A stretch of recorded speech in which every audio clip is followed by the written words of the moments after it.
바울의 1차 선교의 핵심 지역은 맨 먼저 사도행전 13장 4절 바나바의 고향인 구브로입니다. 그리고 이어서 사도행전 13장 14절 비시디아 안디옥, 그리고 14장 1절 오늘 본문 이고니온, 그리고 14장 8절 루스드라입니다. 특별히 피시디아 안디옥과 이고니온과 루스드라 이 지역은 우리가 흔히 갈라디아 지역 이렇게 표현을 합니다. 바울이 갈라디아서를 썼죠. 그 갈라디아서를 받아본 그런 교회들이 바로 피시디아 안디옥에 있는 교회, 그리고 이고니온 지역에 있는 교회, 루스드라 지역에 있는 교회들입니다. 갈라디아 지역은 본래 터키, 지금 튀르키예로 바뀌었죠. 튀르키예의 중부 내륙 지역입니다. 그걸 갈라디아 지역이라고 하는데 로마 제국 당시 갈라디아 왕국이 정복이 됩니다. 로마 제국은 갈라디아 지역뿐만 아니라 그 남부 지역까지도 다 포함해서 갈라디아 주 이렇게 로마에서 편입을 해버렸습니다. 그래서 갈라디아 주에는 크게 세 개의 지방으로 구성이 됩니다. 남쪽에는 비시디아 지방, 그리고 루가오니아 지방, 북쪽에는 부르기아 지방입니다. 이 세 개의 지방은 다 사도행전 성경에 나오는 지명입니다. 비시디아라는 지명은 사도행전 13장 14절 우리가 흔히 비시디아 안디옥 할 때 그 비시디아입니다. 비시디아 지방의 수도는 물론 안디옥입니다. 그리고 루가오니아라는 지명은 오늘 본문 6절입니다. 루가오니아가 나오게 됐죠. 루가오니아 지방의 수도는 이고니온이라고 보시면 됩니다. 본문 1절에 이고니온이 나오죠. 자, 그리고 부르기아라는 지명은 사도행전 16장 6절, 18장 2절에 나옵니다. 갈라디아 남부 지역인 비시디아 지방과 루가오니아 지방은 바울이 1차 선교 때 복음을 전했던 곳입니다. 그리고 갈라디아의 북쪽 지방, 북쪽 지역인 부르기아 지방은 바울이 2차 선교 때 그리고 3차 선교 때 복음을 전했던 지역이 됩니다. 바울은 도시뿐만 아니라 시골 구석구석까지 돌아다니면서 복음을 전한 것은 아니었습니다. 그는 도시 중심, 도시를 거점으로 삼아서 복음을 전했던 겁니다. 그래서 바울의 선교 전략 가운데 하나가 또 도시 중심입니다. 지난 시간에는 유대인 먼저라는 선교 전략이 있었고, 또 오늘은 도시 중심이라는 선교 전략을 여러분에게 말씀드리는 겁니다. 바울과 바나바가요, 사도행전 13장에 보면 비시디아 안디옥에서 복음을 전하다가 유대인들의 방해와 대적을 받고 그가 그들을 거기에서 쫓겨나게 되죠. 비시디아 안디옥에서 쫓겨난 이후 그들이 어디로 갔을까요? 오늘 본문 1절에 보시면 이고니온으로 가게 됩니다. 비시디아 안디옥에서 이고니온까지는 거의 한 160km 정도 떨어지게 됩니다. 그리고 이고니온을 지나서 더 쭉 해서 가면 바울의 고향인 다소가 나오게 되는 겁니다. 아무튼 바울은 이렇게 비시디아 안디옥, 그 다음에 이고니온 이런 식으로 도시 중심, 도시를 거점으로 삼아서 복음을 전하고 있음을 알 수가 있죠. 여기 오늘 본문 1절에 나오는 이고니온이라는 이 도시는 오늘날 튀르키예의 대도시, 7대 대도시인 꼬냐를 가리키는 겁니다. 바울과 바나바는 이고니온에 도착해서 아마도 안식일에 유대인의 회당을 찾아갔을 겁니다. 이고니온이라는 이 도시는 고대 세계 상업도시입니다. 그렇기 때문에 당연히 유대인들이 그 지역에 많이 거하고 있고요. 유대인들이 많이 있는 곳에는 반드시 회당이 있는 겁니다. 그래서 안식일에 회당을 방문하게 됩니다. 회당을 방문한 것은 유대인 먼저라는 선교 전략이라고 지난 시간에 말씀을 드렸어요. 그런데 사도행전 13장에서 비시디아 안디옥 회당에서 복음을 전하다가 유대인들의 방해 해방이 너무 심했고, 그래서 이제 우리는 이방인에로 가서 복음을 전하겠다. 그렇게 결단을 하게 됐죠. 사도행전 13장 46절 우리가 이방인에게로 향하노라. 그렇게 결단을 했는데 그들이 이고니온이라는 지역에 와서 다시 유대인의 회당을 방문하게 되는 겁니다. 왜 그랬을까요? 그렇게 방해를 받고 그래서 이제 우리는 이방인에게로 갈 거다. 이방인 선교에 주력할 거다 하면서 이고니온이라는 지역에 와서는 다시 유대인의 회당을 방문하게 되는 겁니다. 무슨 의미일까요? 여러분 이 회당은 일종의 선교의 접촉점이 되기 때문에 그렇습니다. 접촉점이라는 이 단어를 여러분이 좀 기억하시면 참 좋겠습니다. 접촉점이 있어야 되는 겁니다. 우리가 전도를 할 때 무대포로 길거리 전도하는 게 아니죠. 어떻게 해야 돼요? 접촉, 관계를 통해서 복음을 전해야 되는 겁니다. 그래서 길거리 전도가 있고 관계 전도가 있는 것과 같습니다. 바울은 회당을 일종의 전도의 접촉점, 선교의 접촉점으로 삼았던 겁니다. 사도행전 13장 비시디의 안디옥에서 복음을 전할 때 회당에 가니까 물론 유대인들이죠, 대부분. 그런데 그곳에 하나님을 경외하는 사람들이 있더라는 겁니다. 그 하나님을 경외하는 사람들이 바로 이방인들이었거든요. 이고니온 회당에 갔어요. 거기에도 역시 유대인들이 대부분이겠죠. 그런데 그 회당 안에 헬라인들이 있다고 오늘 본문 1절에 말씀하죠. 그들은 역시 하나님을 경외하는 이방인들이었을 겁니다. 자, 바울과 바나바가 설교를 해요. 청중들은 어떤 반응이 나타났을까요? 본문 1절을 좀 보세요. 본문 1절에 유대와 헬라의 허다한 무리가 믿더라. 바울과 바나바가 복음을 전했을 때 반응이 굉장히 좋았습니다. 청중 대부분이 다 믿을 정도로 대단한 성과였습니다. 그런데 문제는 꼭 사소한 데서 벌어집니다. 몇몇 유대인들이 문제입니다. 본문 2절에 보시면 순종하지 아니하는 유대인들이 있더라는 겁니다. 자, 여러분 여기서 본문 1절에 믿는다는 단어와 본문 2절에 순종하지 않는다는 단어, 이 두 단어를 여러분이 좀 주목하실 필요가 있습니다. 본문 1절에 허다한 무리가 믿었다 그랬어요. 바울과 바나바가 말씀을 전하니까 허다한 무리가 믿었어요. 그런데 믿지 않은 유대인들이 몇 명 있었거든요. 본문 2절에 그들을 순종하지 아니하더라 이렇게 표현합니다. 자, 매끄럽게 문맥을 통해서 표현한다면 본문 2절에 유대인들이 순종하지 않아야 하더라 이렇게 표현하기보다는 유대인들이 믿지 아니하더라 이렇게 표현하는 것이 훨씬 자연스러울 겁니다. 그런데 왜 순종하지 아니하더라 이렇게 표현했을까요? 여기는 중요한 진리가 담겨 있는 겁니다. 여러분, 자, 믿음과 순종, 유대적 관념에서 보면, 유대적 개념에서 보면 이게 거의 동일한 의미입니다.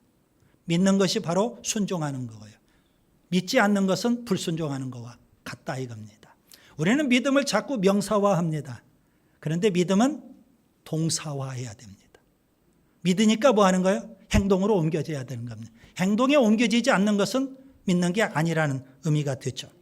그래서 이렇게 결론을 지을 수 있습니다. 믿음은 순종이고 불신은 불순종이다. 믿음과 순종을 분리할 수가 없습니다. 믿음 따로 순종 따로, 믿음 따로 행동 따로 그럴 수 없더라는 겁니다. 우리나라 그리스도인들이 세상 사람들을 통해서 비난받는 게 뭘까요? 믿음 따로 행동 따로라는 겁니다. 교회에서는 천사인데 세상에서는 세상 사람과 똑같다는 거죠. 순종이 따르지 않는 믿음, 행함이 따르지 않는 믿음, 거짓 믿음이고 가짜 믿음이고 죽은 믿음입니다. 불신입니다. 야고보 사도는 이렇게 말합니다. 야고보 2장 26절 영혼 없는 몸이 죽은 것 같이 행함이 없는 믿음은 죽은 것이니라. 자, 불신앙하고 불순종하는 유대인 몇몇 사람들, 그들이 지금 이방인의 마음을 선동을 합니다. 바울과 바나바에게 악감을 품게 만드는 겁니다. 심지어 본문 5절에 보면 바울과 바나바를 대적을 합니다. 그래서 세력을 규합을 해요. 유대인들을 적극적으로 설득을 하고요. 이방인도 설득을 하고요. 그리고 또 그 지방의 관리들까지도 적극적으로 막 설득을 합니다. 그래서 바울과 바나바를 모욕을 하고요. 돌로 쳐서 내쫓아내려고 했던 겁니다. 결국 바울과 바나바는 이고니온 지역에서 떠날 수밖에 없게 된 겁니다. 여러분, 항상 우리 주변에 몇몇 사람이 있어요. 불신앙하고 불순종하며 악감을 품고 있는 몇몇 사람, 그리고 교회를 대적하고 그리스도인을 대적한 그런 몇몇 사람들이 있다고요. 그들을 우리는 흔히 가라지라고 표현해요. 마귀짓 하는 사람이라고 표현해요. 그런 사람들의 선동에 넘어가지 않기를 바랍니다. 바울과 바나바는요, 선교 현장 참 열악하죠. 적대적이죠. 그런 상황 속에서 어떻게 복음을 전했을까요? 본문 3절이 그래서 오늘 본문에서 가장 중요합니다. 본문 3절 같이 읽겠습니다. 두 사도가 오래 있어 주를 힘입어 담대히 말하니 주께서 그들의 손으로 표적과 기사를 행하게 하여 주사 주의 은혜의 말씀을 증언하시니라. 자, 오늘 본문 3절을 통해서 저는 세 가지를 말씀드리려고 합니다. 이고니온 선교에서 우리가 배워야 될 소중한 교훈 세 가지 무엇일까요? 첫째, 따라서 합시다. 사명에 살아야 한다. 여러분, 본문 1절과 3절과 5절을 보시면 사도행전 13장에서는 바울과 바나바 혹은 바나바와 사울 이렇게 표현했는데 14장에 들어오면 사도 이렇게 표현이 바뀝니다. 사도라는 표현이 본격적으로 등장을 합니다. 여러분, 사도란 이 용어는 사명을 위해서 보냄을 받은 사람, 그런 의미가 되는 겁니다. 그래서 사도를 사역자 혹은 사명자 이렇게 표현할 수가 있겠죠. 자, 우리가 바울이 사도인 건 그런데 이해가 돼요. 일반적으로 사도할 때 예수님의 부활을 증거하는 증인들, 부활을 직접 목격한 사람들, 그리고 예수님으로부터 사명을 받고 파송을 받은 사람들, 그렇게 규정을 하거든요. 그러면 예수님의 12 제자들 마땅히 사도예요. 그리고 야고보서를 쓴 야고보도 일종의 사도라고 초대교회 그 시대는 이야기를 했어요. 바울, 그도 역시 다메섹에서 부활하신 예수님을 만났고 이방인의 사도로 임명을 받았어요. 그래서 사도인 건 맞아요. 그런데 바나바, 예수님으로부터 사도라고 임명받은 적이 없거든요. 그런데 오늘 본문에는 바울과 바나바를 사도라고 표현하고 있어요. 그것도 한 번만 표현한 것이 아니라 1절, 3절, 5절 계속 그렇게 표현하고 있다고요. 그래서 신학자들이 이 부분을 어떻게 해석을 해야 되느냐 했어요. 여러분, 사도라는 말을 순수하게 사명을 갖고 파송받은 사람, 그렇게 여러분이 이해하시고 20세기 최고의 복음주의 학자였던 존 스타트 목사님은 사도행전 주석에서 이렇게 해석을 합니다. 바울과 바나바가 사도인데, 특별히 바울은 주님으로부터 직접 임명받은 그리스도의 사도, 그러면서 안디옥 교회 파송을 받은 교회의 사도, 바나바는 안디옥 교회 파송을 받은 교회의 사도, 이렇게 해석을 했던 겁니다. 그런 차원에서 보면 바울과 바나바가 다 사도다, 이렇게 볼 수가 있죠. 중요한 것은 우리 모두도 다 사명자, 사명을 갖고 파송을 받은 사도와 같은 사람이다, 이렇게 우리가 이해하면 됩니다. 사도를 좁은 의미로만 생각하지 마시고 넓은 의미로 생각하면 우리 모두도 다 사역자고 사명자입니다. 저는 목회자, 사역자, 여러분 모두는 평신도 사역자인 것과 같습니다. 오늘 본문에 보면 사도라는 용어가 있지만 또 여러분 다른 두 가지 용어를 우리가 더 생각해 봐야 됩니다. 본문 2절에 형제라는 용어가 나오고요. 오늘 본문 바로 앞에 사도행전 13장 52절에 제자라는 용어가 있습니다. 자, 이 세 가지 용어 다 그리스도인을 가리키는 거죠. 사도, 형제, 제자. 이걸 순서별로 좀 정리를 하면 맨 먼저 형제가 맞을 거예요. 그런 다음에 제자일 거고요. 그리고 맨 마지막에 사도가 되어야 할 겁니다. 형제, 제자, 사도 이렇게 우리가 생각하면 돼요. 다 같은 의미일 거예요. 그런데 굳이 우리가 좀 더 구별해서 설명을 하자면 형제는 예수님을 믿고 교회 공동체 안에 들어온 그리스도인. 그래서 우리 모두가 다 형제 자매가 되는 겁니다. 제자는요, 그 형제 가운데 제자 훈련을 받고 신앙의 훈련을 받은 경건한 그리스도인, 이걸 제자라고 표현할 수 있을 거예요. 사도는요, 한 단계 더 나아가 주님이 주시는 사명으로 무장하고 사명에 사는 그리스도인, 사도라고 표현할 수 있어요. 히브리서 3장 1절, 그러므로 함께 하늘의 부르심을 받은 거룩한 형제들아, 우리가 믿는 도리의 사도이시며 대제사장이신 예수를 깊이 생각하라. 예수님이 사도라고 성경은 표현하고 있어요. 그렇습니다. 예수님은 하나님으로부터 사명을 갖고 인류 구원의 사명을 갖고 이 땅에 파송을 받으신 사도이십니다. 그래서 예수님은 사명에 살다가 죽으셨어요. 예수님의 제자들도 역시 사명에 살다가 죽었어요. 예수님의 선구자인 세례자 요한도 사명에 살다가 죽었어요. 오늘 본문에 바울과 바나바도 사명에 살다가 죽었어요. 초대교회 성도들도 오늘 우리들도 다 하나님의 부르심을 받았어요. 뭘로 부르심을 받았을까요? 형제로, 제자로, 아멘. 그리고 사도로, 사명자로 우리 모두가 부르심을 받은 거예요. 그래서 저는 여러분에게 말씀을 드립니다. 우리 모두 사명에 살 수 있기를 바랍니다. 둘째, 따라서 합시다. 오래 있어야 한다. 본문 3절에 보면 두 사도가 오래 있어 라고 표현하고 있습니다. 바울과 바나바는 왜 이고니온이라는 지역에서 오래 정착을 할까요? 오래 체류할까요? 오래 그곳에서 시간을 투자할까요? 이유가 있을 겁니다. 그런데 오늘 우리 갖고 있는 개역 개정판 성경에는 번역되지 않은 게 있어요. 여러분, 본문 3절 앞에 접속사 하나가 있는데 원문에는 그게 번역이 안 됐어요. 자, 접속사가 있다는 건 무슨 의미일까요? 본문 2절과 3절은 서로 인과관계가 있다, 그런 의미예요. 본문 2절 때문에 본문 3절 두 사도가 오래 이고니오라는 지역에 체류했더라, 그런 의미가 되는 겁니다. 자, 본문 2절을 다시 한번 집중해서 보시면 말씀에 불순종하는 유대인들이 있어요.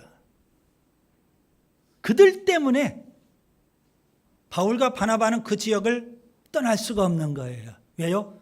본문 1절에 하나님 말씀 전했잖아요. 복음의 씨를 뿌렸잖아요. 허다한 무리가 믿게 됐거든요. 그런데 가라지가 혹은 미꾸라지가 다 해집어 놓으면 어떻게 해요? 다 망쳐버리면 어떻게 해요? 그래서 바울과 바나바는 그 지역에 오래 머물러 있는 거예요. 하나님 말씀에 불순종하는 유대인들이 말씀에 순종하는 이방인들의 마음을 선동하여 악감을 더 이상 품지 못하도록 하기 위해서 바울과 바나바가 필요했던 거예요. 바울과 바나바는 왜 이고니온에 오래 머물까요? 이유가 있겠죠. 여러분, 신앙생활은 영적 싸움이에요. 특별히 전도나 선교는 영적 싸움의 최전선에 있는 거예요. 마귀 사탄과 불신앙의 세상과 싸워야 돼요. 영적으로 마귀 사탄과 세상은요, 하나님의 말씀을 전하지 못하도록 방해하고 해방할 겁니다. 그리고 동시에 사람들로 하여금 하나님을 믿지 못하도록 미혹을 하고 선동을 하며 전도자들에 대해서 악감을 품게 하고 하나님 말씀에 불순종하게 할 겁니다. 사도행전 13장에도 보시면 바울과 바나바가 구브로에서 복음을 전해요. 그때 서기오 바울이라는 총독이 관심을 갖고 말씀을 듣고자 해요. 그런데 그 옆에 있었던 마술사 바예수라는 사람이 미혹을 해요. 바울과 바나바가 전하는 하나님 말씀을 듣지 못하도록, 예수님을 믿지 못하도록 끊임없이 방해하고 해방을 하더라는 겁니다. 그런 일이 있어요. 비시디아 안디옥에서 바울과 바나바가 복음을 전하는데 유대인들이 회방하고 방해를 해요. 선동을 하고 악의적으로 비방을 해요. 적극적으로 대적을 해요. 그런 일들이 벌어져요. 영적 싸움이에요. 영적 싸움. 연약한 성도들이 그 영적 싸움에서 마귀의 밥이 되지 않도록 하기 위하여 바울과 바나바가 그 지역에 좀 더 오래 체류하고 있는 겁니다. 왜 바울과 바나바는 이고니온에 오래 체류할까요? 여러분, 구원받은 한 사람의 영혼이 소중하기 때문이에요. 한 사람의 신앙은 계속해서 성장해야 되거든요. 처음에 형제가 되었어요. 바울과 바나바를 통해서 말씀의 훈련을 받고 말씀으로 양육을 받고 제자 단계로 올라가야 돼요. 그리고 한 단계 더 신앙이 깊어지고 사명을 깨닫고 사명에 사는 사명자가 되어야 하거든요. 바울과 바나바는 복음의 씨앗만 뿌리고 끝나는 게 아니었어요. 그곳에서 계속 그들을 말씀으로 훈련하고 양육하기를 원한 겁니다. 고린도전서 3장 6절 바울이 아주 유명한 말을 남기죠. 나는 심었고 아볼로는 물을 주었으되 하나님은 자라나게 하셨느니라. 신앙은 뭐 해야 된다고요? 성장해야 되거든요. 복음의 씨앗을 뿌렸으면 뿌리가 나고 싹이 나고 줄기가 되고 무성한 가지가 되고 열매를 맺을 때까지 끊임없이 가꾸어 가야 되는 거예요. 신앙생활은 여러분 100m 경주가 아닙니다. 마라톤 경주와 같습니다. 여러분, 우리의 신앙을 위해서 제가 늘 강조하죠. 영적 투자를 하시라고요. 투자하는 것만큼 신앙이 성장하거든요. 그래서 바울과 바나바는 혼신의 힘을 다해서 더 투자를 하고 있는 거예요. 여러분, 오늘 우리들도 우리의 신앙을 위해서, 남의 신앙도 아니고 내 신앙을 위해서라도 영적 투자가 필요하지 않을까요? 끊임없이 성경 읽고 끊임없이 기도하고 끊임없이 전도하고 끊임없이 교회 와서 봉사하고 투자해야만 신앙이 성장하거든요. 예수님을 보세요. 예수님은 제자들을 부르시고요, 3년 동안 그들과 함께 오랜 시간을 같이 하십니다. 말씀으로 양육하십니다. 제자로 삼으시고 끝내는 사명자로 세우신 줄 믿습니다. 여러분, 신앙의 훈련을 위해서, 신앙의 성장과 성숙을 위해서, 그리고 우리가 감당해야 될 사명을 위해서 끊임없이 노력할 수 있기를 바랍니다. 셋째, 따라서 합시다. 주를 힘입어야 한다. 본문 3절을 계속 보시면 주를 힘입어, 이 말씀을 여러분 주목하셔야 됩니다. 유대인들의 방해와 해방이 심할수록, 유대인들의 선동과 대적이 심할수록 어떻게 해야 될까요? 주를 더 힘입어야 되는 줄 믿습니다. 본문 5절에 유대인들의 기세는 더욱 대단합니다. 더 집요합니다. 이방인들을 동원하고요, 동료 유대인들을 동원하고요, 심지어 그 지방의 관리들까지 동원해서 바울과 바나바를 모욕하고 돌로 치려고 쫓아내려고 발악을 하고 있습니다. 그런데 오늘 본문 3절 여러분 주목하세요. 본문 3절에서 특별히 강조하고 있는 표현이 있어요. 뭘까요? 주께서 바울과 바나바가 주를 힘입을 때 주님은 그냥 계시지 않았어요. 주께서 친히 기적과 표적을 행하도록 해주셔요. 바울과 바나바가 은혜의 말씀을 전하는데 말씀만 전하고 끝나는 것이 아니라 기적과 표적이 나타나게 해주셨어요. 그래서 그 말씀, 은혜의 말씀을 확증해 주셨더라는 겁니다. 주님께서 그렇게 일하시는 거예요. 뭐 하면? 주를 힘입으면, 여러분 주님을 힘입으면 주님은 반드시 우리와 함께 하시고 우리를 도와주시고 우리의 삶에 오셔서 친히 일하시고 역사하시는 줄 믿습니다. 이사야 41장 10절 두려워하지 말라 내가 너와 함께함이라 놀라지 말라 나는 내 하나님이 됨이라 내가 너를 굳세게 하리라 참으로 너를 도와주리라 참으로 나의 의로운 오른손으로 너를 붙들리라. 뭐 하면요? 주를 힘입으면, 주를 힘입으면 주님은 함께 하시고 굳세게 하시고 도와주시고 붙들어 주시는 줄 믿습니다. 바울과 바나바가 주를 힘입고 은혜의 말씀을 담대히 전했는데요, 이상한 현상이 벌어졌어요. 사람들이 나누어졌대요. 분열이 일어나는 거예요. 분열이. 여러분 이상하지 않아요?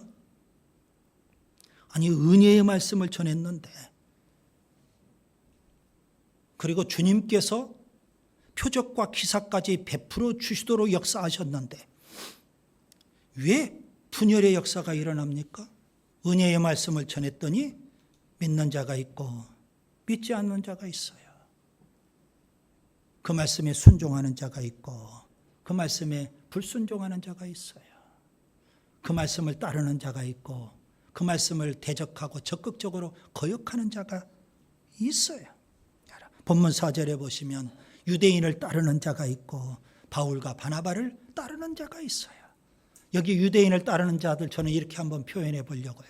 마귀짓하는 유대인을 따르는 자가 있고요. 우리를 더 깊은 신앙으로 이끌어가는 바울과 바나바를 따르는 자도 있고요. 왜 이런 현상이 벌어질까요? 왜 이렇게 분열의 현상이 나타나게 될까요? 은혜의 말씀을 전하는데, 여러분 우리가 은혜를 오해하면 안 됩니다. 여기 은혜의 말씀은요, 여러분 본문을 좀 자세히 보세요. 본문 3절의 은혜의 말씀은 본문 7절에 복음이라고 표현되어 있습니다. 복음. 이게 중요한 겁니다. 여러분 복음은 원색적입니다. 복음은 절대 타협하지 않습니다. 복음을 믿으면 구원받고요. 복음을 거부하면 심판을 받는 겁니다. 은혜의 말씀은요, 누구에게 은혜일까요? 복음을 받아들이고 복음을 믿는 사람에게는 은혜예요. 그러나 복음을 거부하는 사람, 복음을 믿지 않는 사람에게는요, 그 은혜의 말씀이 저주고 심판, 멸망이 되는 겁니다. 여러분은 오늘 설교 말씀이 정말 은혜의 말씀일지, 여러분 성경 말씀이 어떤 사람에게는 은혜의 말씀일 수도 있고 어떤 사람에게는 심판의 말씀일 수도 있더라는 겁니다. 여러분 하나님의 말씀을 은혜의 말씀으로 받고 믿음으로 순종하며 살 수 있기를 바랍니다. 말씀을 정리합니다. 바울의 1차 선교가 계속됩니다. 구브로, 비시디아 안디옥, 그리고 이고니온 계속됩니다. 어떤 곳에서는 박해를 받고 쫓겨나기도 하고요. 어떤 곳에서는 핍박을 피해 도망가기도 하고요. 가는 곳마다 방해와 해방이 있고 비방과 모욕이 있고 선동과 대적이 있어요. 달리 표현하면 가는 곳마다 마귀짓하는 사람이 있어요. 1세기 그 시대만 있는 것이 아니라 오늘 우리 시대에도 그래요. 예배당 밖만 그런 것이 아니라 예배당 안에도 마귀짓하는 사람이 있어요. 그들의 이야기에 여러분 현혹되면 안 돼요. 이고니온 선교에서 우리가 배워야 될 3가지 교훈이 있어요. 첫째, 사명에 살아야 하는 겁니다. 둘째, 신앙을 위해서 시간을 많이, 정성을 많이 투자해야 되는 겁니다. 셋째, 주를 더 힘입어야 되는 줄 믿습니다. 그러면 은혜의 말씀이 돼요. 축복의 말씀은 축복의 말씀이 되는 줄 믿습니다. 기도합니다.